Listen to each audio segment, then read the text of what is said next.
സഞ്ചാരികൾക്ക് Idukki arch dam ഇനി നടന്നു കാണാം.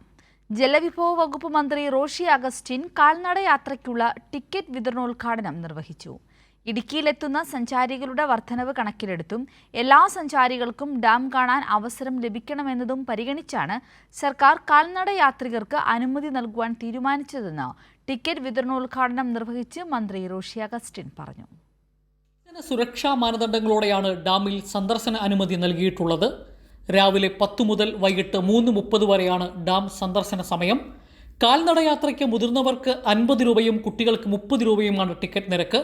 ബഗ്ഗി കാർ യാത്രയ്ക്ക് ഒരാൾക്ക് 150 രൂപയാണ് ടിക്കറ്റ് നിരക്ക്. 8 ബഗ്ഗി കാർ ഇവിടെ സജ്ജീകരിച്ചിട്ടുണ്ട്. ദിവസവും 3750 പേർക്കാണ് സന്ദർശനാനുമതിയുള്ളത്. ഇടുക്കി ചെറുതോണി ഡാമുകളിൽ സന്ദർശകർക്ക് നടന്ന് കാണുന്നതിനുള്ള അനുമതി കൂടി കൊടുത്തുകൊണ്ട് തീരുമാനമെടുത്തു കഴിഞ്ഞു. ഇപ്പോൾ നിലവിൽ ബഗ്ഗി കാറുകളിലായിരുന്നു യാത്ര ചെയ്യാൻ പെർമിഷൻ ഉണ്ടായിരുന്നത്. എന്നാൽ വരുന്ന ടൂറിസ്റ്റുകളുടെ വർധനവ് കണക്കിലെടുത്തുകൊണ്ടും അവർക്ക് കാണാനുള്ള അവസരം ഉണ്ടാകണമെന്നുള്ള ആഗ്രഹത്തിൻ്റെ പശ്ചാത്തലത്തിലാണ് ഗവൺമെൻറ് ഇങ്ങനൊരു തീരുമാനത്തിലേക്ക് പോയത്.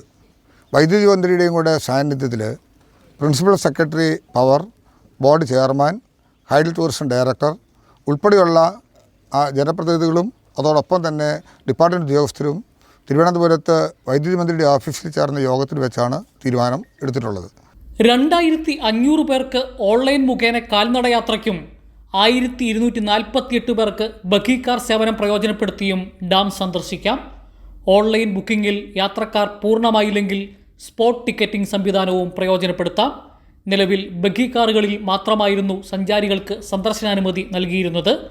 നവംബർ 30 വരെയാണ് ഇടുക്കി ഡാമിൽ സന്ദർശനാനുമതി നൽകിയിട്ടുള്ളത്.